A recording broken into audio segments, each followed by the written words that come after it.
Let me ask you just one question. Do you want an algorithmic trading system which will make you money while you're sleeping? That's a joke. I'm sorry, this thing doesn't exist. Or even if it does exist, I'm not aware of it. But what I'm aware of is how to build an algorithmic system that can raise your chances of getting a successful deal, especially if you constantly break your own rules. What actually goes into is more boring. As always, you need data that is clean enough to trust, a strategy that survives more than one market mood, and infrastructure that's keep running when your laptop is closed.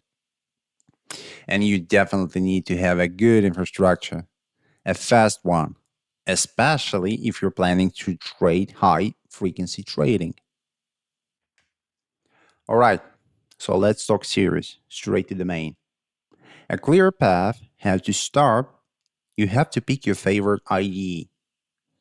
Then you pick the most popular language, which is right now on the market. It might be Golang, Rust, Python, doesn't matter. Then you're doing something, failing, and close the notebook. Because this is never about technology. It starts with the market you're trying to trade. See, because equities, forex, commodities, and crypto do not behave the same way. In stocks, you deal with market hours, corporate actions, halts, and cleaner venue structure. In Forex, you face spreads, session changes, and very different liquidity patterns. Commodities bring their own contract expiries and raw logic. Crypto is often the loudest one, but not the simplest one. That's for sure. The point is not to pick the trendy asset first. The point is to understand what kind of data and execution reality you are walking into. Then you need to decide what the bot is. Exactly. A rule based bot says, for example, buy when the moving average crosses, or sell when volatility breaks a threshold. That is classic algorithmic trading. It is simple, testable, and usually easier to explain to yourself later when something goes wrong. AI is different beast. A machine learning model is trying to find patterns from data, and that can help when the relationships are messy or changing. But who needs that? It's not interesting. Skip the hard part and jump straight to the model. AI is the answer. The data pipeline is where many bots quietly die. And there's a tiny problem in the industry which nobody likes to discuss. You think you are getting market data, but you are often getting messy timestamps, gaps, stale quotes, and different formats from different vendors. In one project, the same symbol could look fine in a backtest and then behave differently live because the feed had small timing delays. Small. Small is enough to lose a couple of thousands in a deal. Then you have to pick the technology.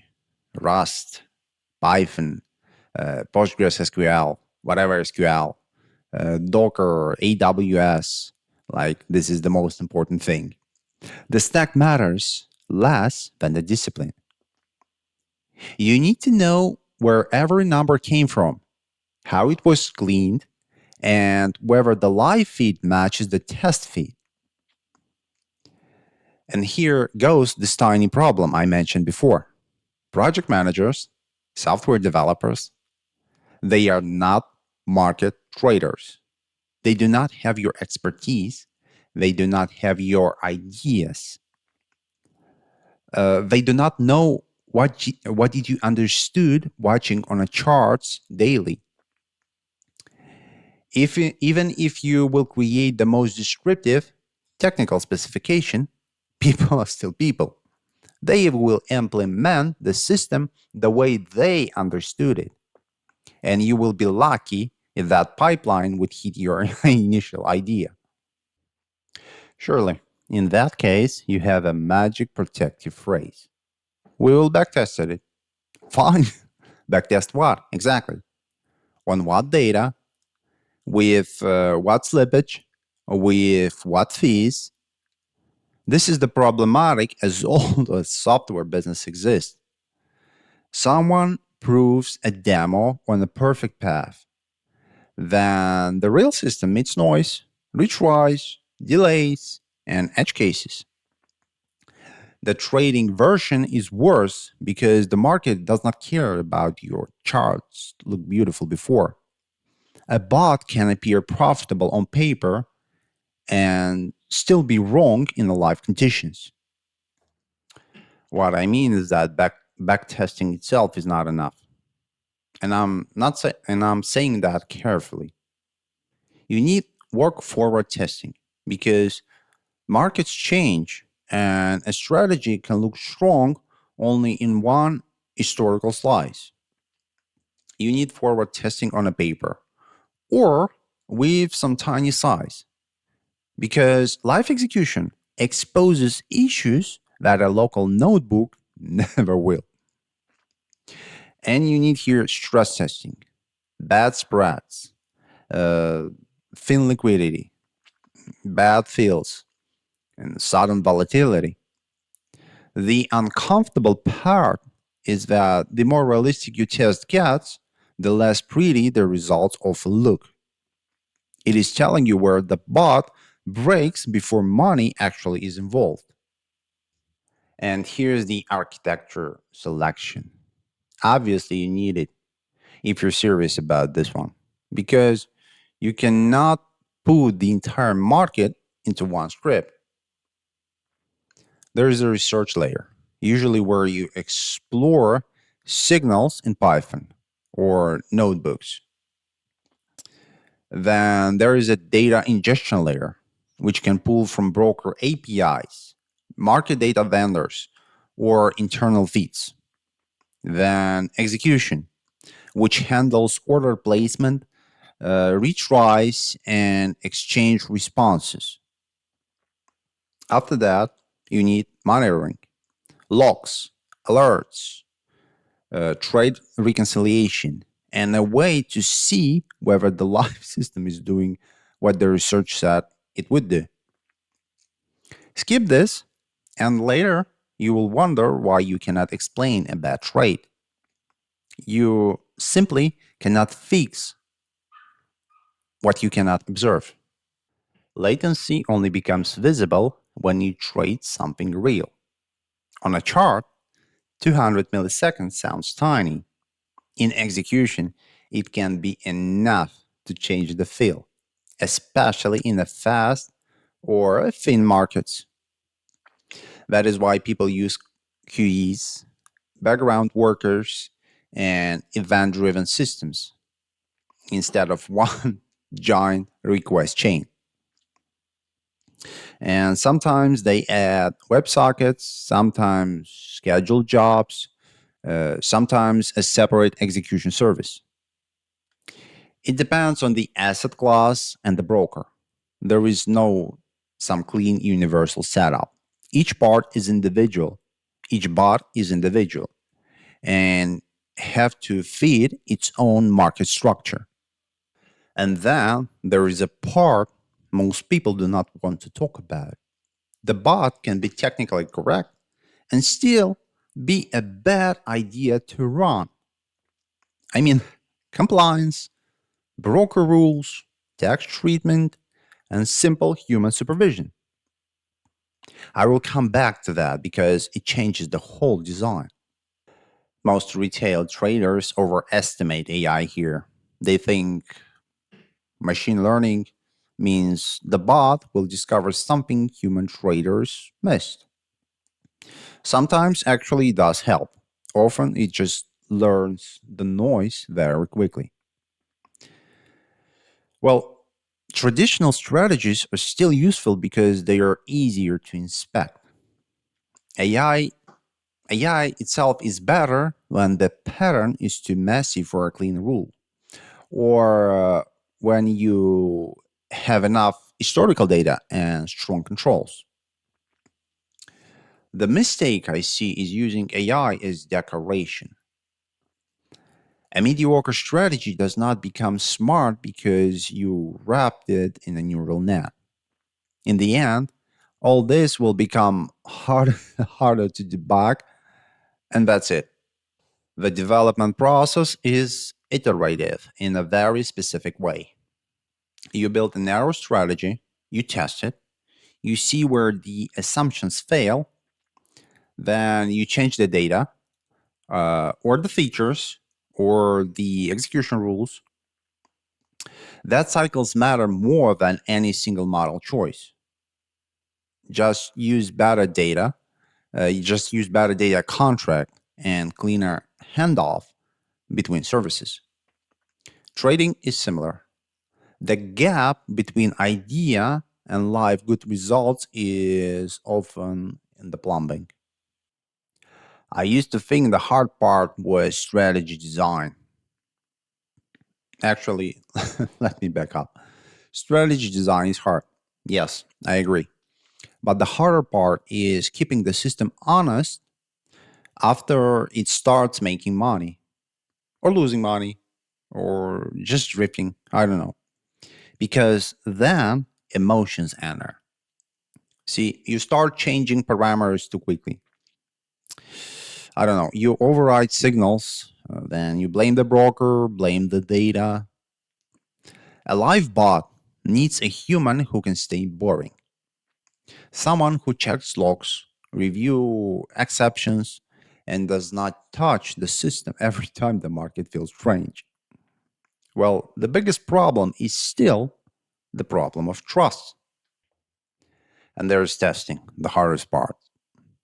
It should look like less glamorous than expected. You do not just compare one equity curve to another one and stop there. You compare slippage, fills, turnover, drawdowns, and how the strategy behave when, for example, volatility changes. You also compare live and simulated results because a back test can hide ugly assumptions about execution. The point is not to prove the strategy is beautiful. The point is to see whether it survives contact with reality.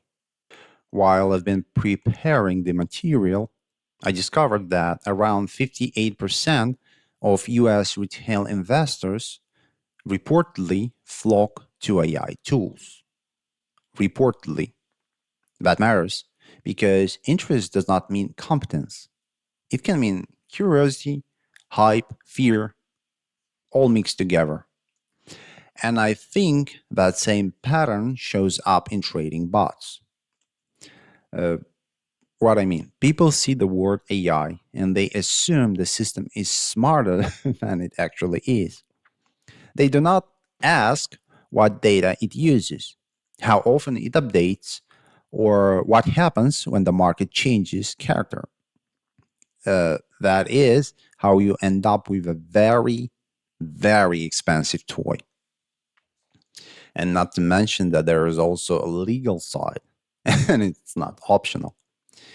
And you can name them broker terms, market access rules, order throttling, record keeping, the jurisdiction limits in the end.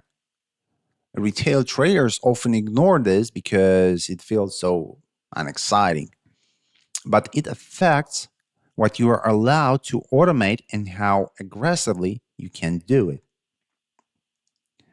In a real setup, you also think about audit trails, permissions, and who can change actually strategy settings. That is basic engineering level, I do know, but it is also a basic risk control. See, the bot is not just placing trades, it is creating a trail of decisions that someone may need to explain later. Folks also forget the human work after launch. A bot needs monitoring, thresholds, alerting, and a person who actually reads the alert.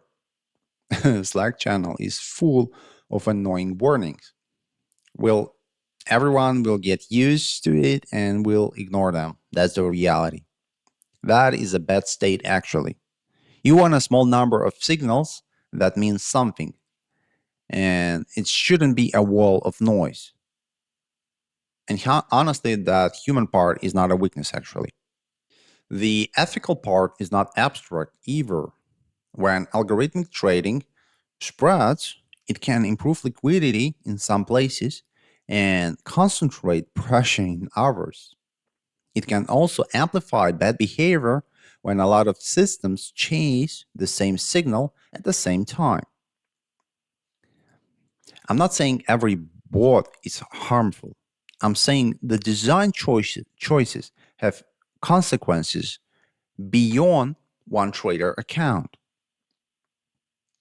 If the system pushes you toward more leverage, more speed, and less visibility, that definitely deserves a hard look.